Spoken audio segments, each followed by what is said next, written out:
Assalamualaikum warahmatullahi wabarakatuh. Selamat pagi solih-solihah. Bagaimana kabar kalian pagi ini? Ustazah berdoa semoga semuanya dalam keadaan sehat walafiat. Hari ini ketemu lagi dengan Ustazah dalam pelajaran tematik terpadu. Kita sudah masuk tema 2, subtema 2, pembelajaran 3 dan 4. Hari ini kita akan belajar muatan pelajaran bahasa Indonesia tentang ungkapan kasih sayang dalam keluarga atau persahabatan. Kita juga akan belajar muatan pelajaran PPKN tentang tata tertib dan aturan yang ada di rumah. Sudah kalian siapkan semua buku-buku dan alat tulisnya? Pinter. Mari kita awali belajar kita hari ini dengan membaca basmalah bersama-sama. Membaca basmalah. Bismillahirrahmanirrahim. Perhatikan dan simak baik-baik ya keterangan Ustazah. Baik, sekarang coba kalian buka halaman 56. Kita masuk pembelajaran 3. Nah, di halaman 56 pembelajaran 3, Ustazah ingin mengajak kalian beraktivitas ayo bernyanyi. Namun sebelumnya, kalian perhatikan gambar yang ada di sini sambil mendengarkan cerita yang akan Ustazah bacakan ya. Lana selesai latihan menari. Lana dan kakak pulang ke rumah. Lana dan kakak merasa lapar. Kata kakak, sesampai di rumah mereka akan makan. Kakak mengajak Lana bernyanyi sebelum makan. Kalian pernah mendengar lagu itu? Kita lihat sama-sama liriknya. Nah, judul lagunya adalah Makan Jangan Bersuara. Diciptakan oleh Pak Kasur. Pernah kalian menyanyikan lagu itu? Ayo kita nyanyi sama-sama. Ikuti Ustazah ya. 1, 2, 3.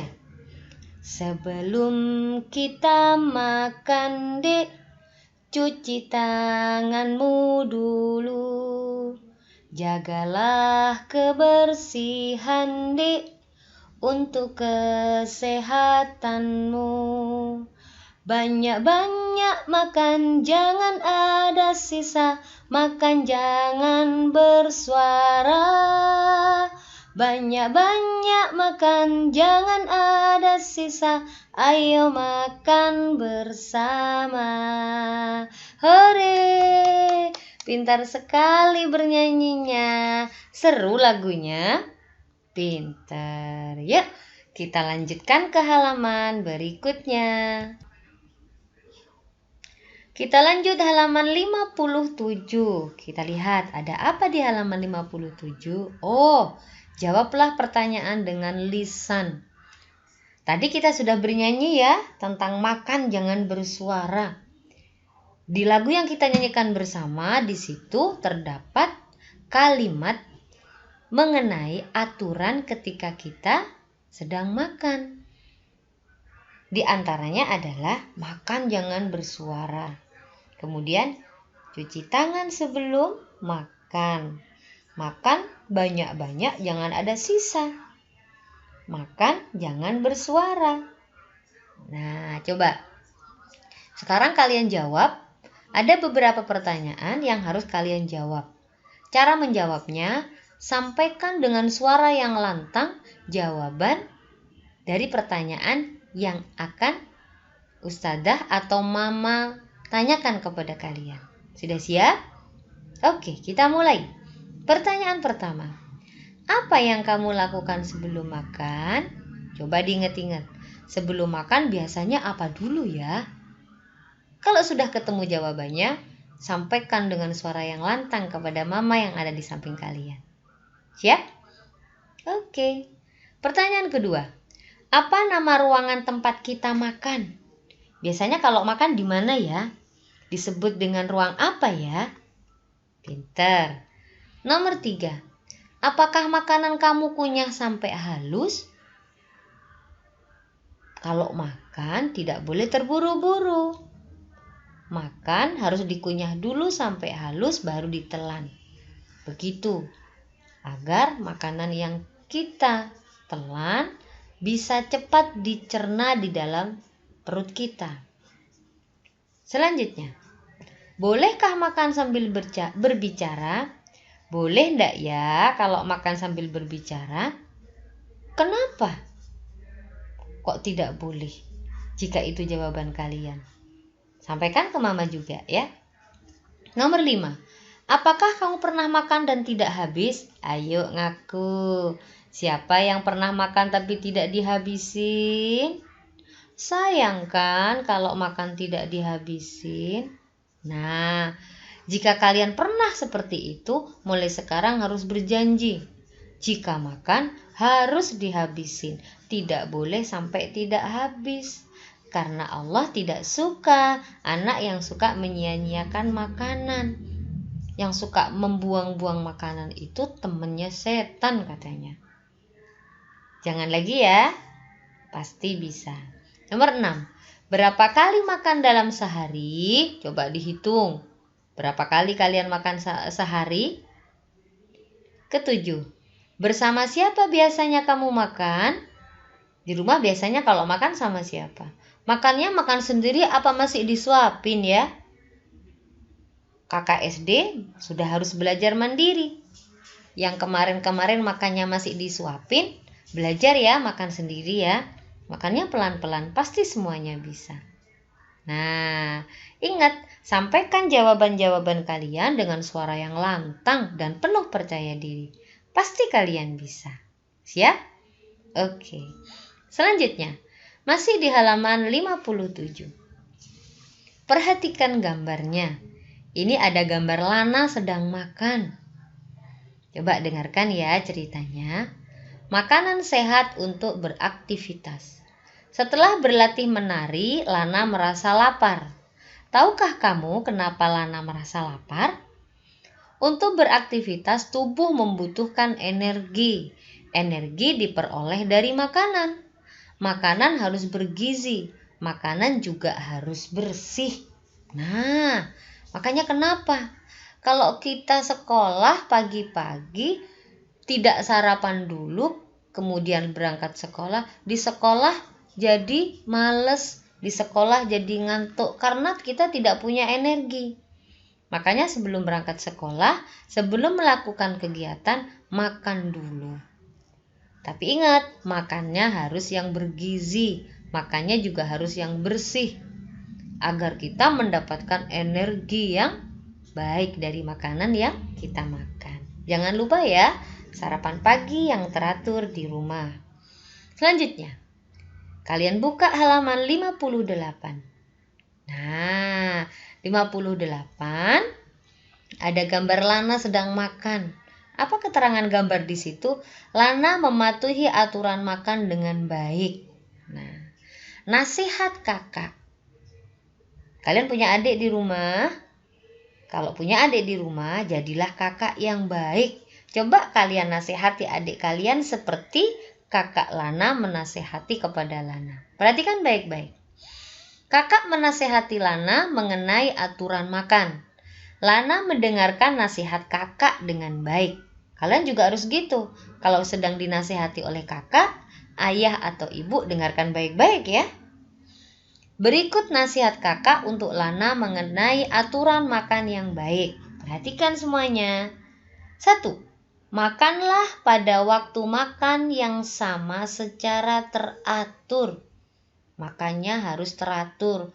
Pagi, siang, malam misalnya. Jadi harus kalau makan teratur bisa membuat badan tidak sehat. Yang kedua, kunyahlah makanan dengan baik. Makan tidak perlu terburu-buru. Kunyah dengan baik sampai halus baru ditelan. Karena kalau ngunyahnya terburu-buru, kemudian ditelan bisa tersedak. Dan itu tidak baik. Makan perlahan ya. Selanjutnya, jangan makan terlalu kenyang. Kalau makan secukupnya. Karena kalau orang makan terlalu kenyang, perut pasti tidak enak.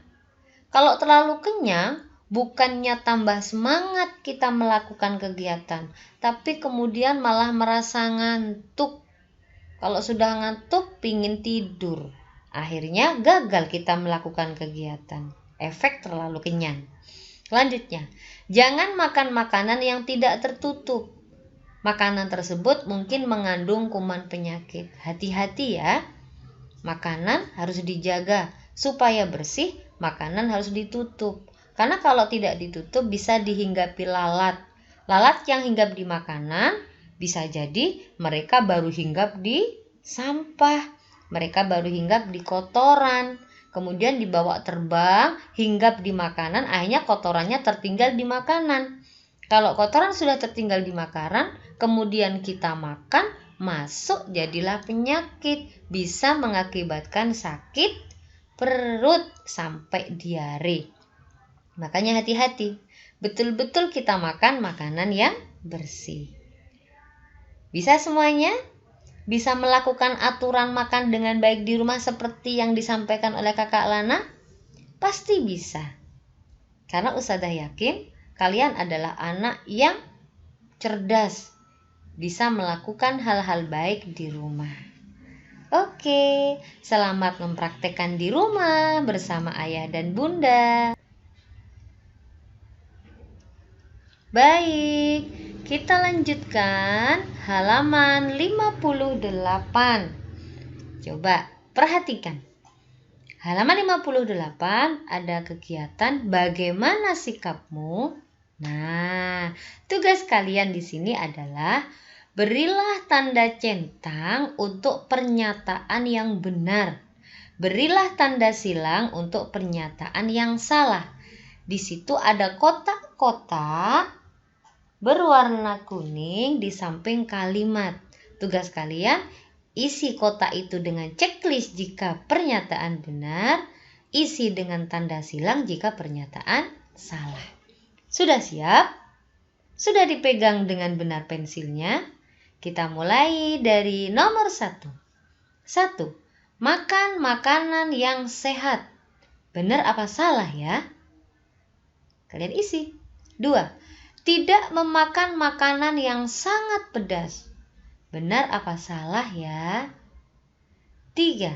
Makan kenyang sehingga perut sakit. Pinter. Nomor 4. Makan makanan yang tidak tertutup dan dihinggapi lalat. Benar enggak? Kalau makan makanan yang tidak tertutup dan dihinggapi lalat. Nomor 5. Makan tidak tepat waktu. Makannya tidak beraturan. Benar apa tidak ya pernyataan tersebut? Sudah kalian isi semua? Pinter, Ustazah yakin semuanya pasti dapat nilai yang sempurna. Selanjutnya, kita beralih ke halaman 59. Kita lihat di halaman 59 ada apa ya? Oh, ternyata di halaman 59 di Ayo Membaca, cerita kakak sedang bermain bersama Lana. Mereka bermain kartu tarian daerah. Lana beserta kakaknya mengajak kita untuk mengenal berbagai macam tarian yang ada di daerah-daerah di Indonesia. Kita perhatikan gambarnya ya. Kemudian kita ingat-ingat tarian apa itu dan berasal dari mana. Ini adalah pengetahuan baru untuk kalian agar nanti kalau kalian ketemu dengan gambar ini atau melihat tayangan tentang tarian ini, kalian bisa menyebutkan bahwa itu tarian apa dan berasal dari daerah mana. Kita mulai dari gambar pertama. Disebut dengan tari lilin berasal dari Sumatera Barat. Oh, kenapa kok disebut tari lilin?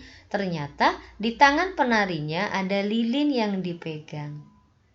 Selanjutnya, gambar kedua. Tari pendet berasal dari Bali. Siapa yang pernah ke Bali? Pasti pernah melihat tarian ini di sana. Yang ketiga, tari merak berasal dari Jawa Barat.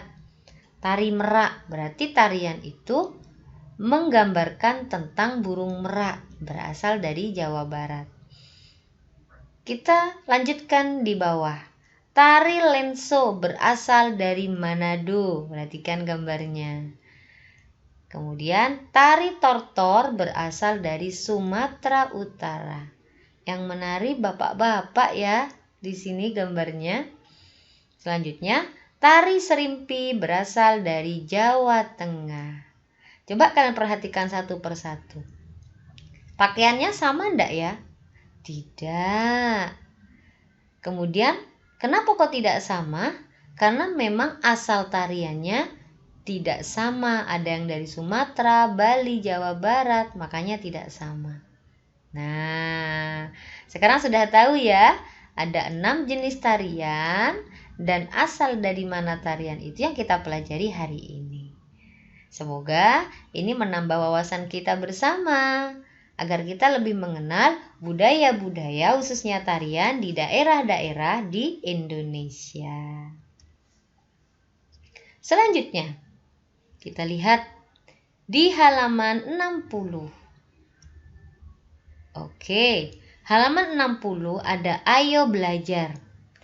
Pelajarilah bacaan berikut ini. Adik lahir setelah kita. Belum banyak yang adik tahu. Adik sering meminta makanan dari kakak. Kakak sebaiknya mau berbagi dengan adik. Adik makan sambil berbicara. Kakak menasihati adik. Adik tidak boleh makan sambil berbicara. Kakak menasihati dengan cara yang baik.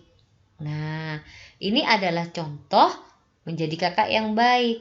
Contoh untuk kalian, agar kalian yang punya adik bisa mengajari adiknya melakukan hal-hal yang benar dan baik dengan cara yang baik. Menasehati adik tidak pakai marah-marah, tapi dengan cara yang halus. Sekarang perhatikan gambar yang ada di bawah. Ayo bercerita. Ada gambar ibu dan Siva. Ibu sedang sibuk di dapur. Siva menemani adik bermain. Oh, ternyata ini gambarnya Siva yang sedang menemani adiknya bermain karena ibunya masih masak di dapur. Adik merasa senang. Bagaimana menurutmu sikap Siva? Menurut kalian, sikap Siva ini benar apa salah ya? Kalau benar, kenapa? Coba kalian jawab. Coba kalian ceritakan kepada mama mengenai sikap Siva yang tadi. Gambar selanjutnya. Kita lihat ada apa ini ya? Muti sedang asyik bermain. Adik ingin ikut bermain. Muti tidak mau diganggu adik. Muti mengusir adik. Bagaimana menurutmu sikap Muti? Ini gambarnya marah-marah karena Muti merasa terganggu ketika sedang bermain, adiknya ingin ikut bermain. Kemudian Muti marah, adiknya diusir. Menurut kalian sikap Muti benar apa salah ya? Kenapa? Coba kalian sebutkan alasannya. Jadi kakak harus sayang sama adik. Menurut kalian, sikap yang mana yang harus kalian ikuti? Sikapnya Siva atau sikapnya Muti? Terus kenapa kalian mengikuti salah satu dari keduanya? Coba kalian sebutkan alasannya kepada mama yang ada di samping kalian. Siap? Baik. Jika sudah selesai, kita lanjut ke halaman 69. Kita lihat. Ya, di halaman 69 ada kegiatan. Kegiatan yang harus kalian lakukan. Ini adalah kegiatan terakhir kalian hari ini. Coba kita lihat. Kegiatannya apa ya? Ayo menulis. Tulislah kalimat-kalimat berikut. Coba. Tulisan itu tulisan tegak bersambung. Susah? Tidak. Yang penting kalian melakukannya pelan-pelan. Jelek tidak apa-apa. Nanti lama-lama kalau sering berlatih tulisannya akan menjadi bagus. Ada 2 tulisan yang harus kalian tulis lagi seperti contoh. Jika sudah selesai mengerjakan yang ini, langsung ke selanjutnya. Bagaimana sikapmu? Di sini ada 1 sampai nomor 5. Tugas kalian adalah memberi tanda centang pada sikap yang terpuji. Dikasih tanda centang kalau itu sikap yang terpuji. Jika tidak terpuji sikap yang ada di kalimat itu, tidak perlu kalian isi, kosongi saja. Siap? Oke, kita baca sama-sama. Aku sayang kepada guru. Bila aku bertemu guru, aku akan... Siapa yang sayang sama ustadz-ustadzanya? Iya, semuanya pasti sayang ya. Nah, jika kalian ketemu sama ustadz dan ustadzah, apa yang akan kalian lakukan? Nomor 1, mengucapkan salam. Baik apa jelek sikap itu? Kalian isi di kotak-kotaknya. 2, menyapa dengan suara berteriak. Kira-kira terpuji apa tidak ya? Nomor 3, menjauh karena takut. Ketemu ustadz-ustadzah takut kemudian lari. Betul apa tidak sikap itu? 4, mendekat dan menyalami tangan guru. Nah, yang ini bagaimana menurut kalian? Yang kelima, berpura-pura tidak melihat. Pura-pura aja nggak ngelihat kalau ada ustadz-ustadzanya lewat. Benar apa salah sikap itu ya? Bisa kalian isi? Sudah diisi? Pinter, pasti bisa. Karena ini pertanyaan yang tidak susah, pertanyaan yang mudah. Oke? Pintar semuanya. Alhamdulillah, selesai juga belajar kita hari ini. Kalian capek? Boleh istirahat dulu. Setelah ini, sebelum melanjutkan pelajaran yang lainnya. Masih semangat? Terima kasih banyak untuk semangatnya hari ini. Anak solih solihah, jangan lupa sholat dan mengaji. Kita berdoa bersama, semoga pandemi ini segera berakhir dan kita bisa ke sekolah seperti apa yang kita inginkan selama ini. Belajar bersama ustadz-ustadzah di sekolah, bermain bersama teman-teman kalian di sekolah dengan penuh kegembiraan. Banyak-banyak berdoa ya. Sekali lagi terima kasih banyak. Sampai jumpa besok. Kita tutup kegiatan belajar kita hari ini dengan bacaan hamdalah. Alhamdulillahirabbil alamin. Wassalamualaikum warahmatullahi wabarakatuh.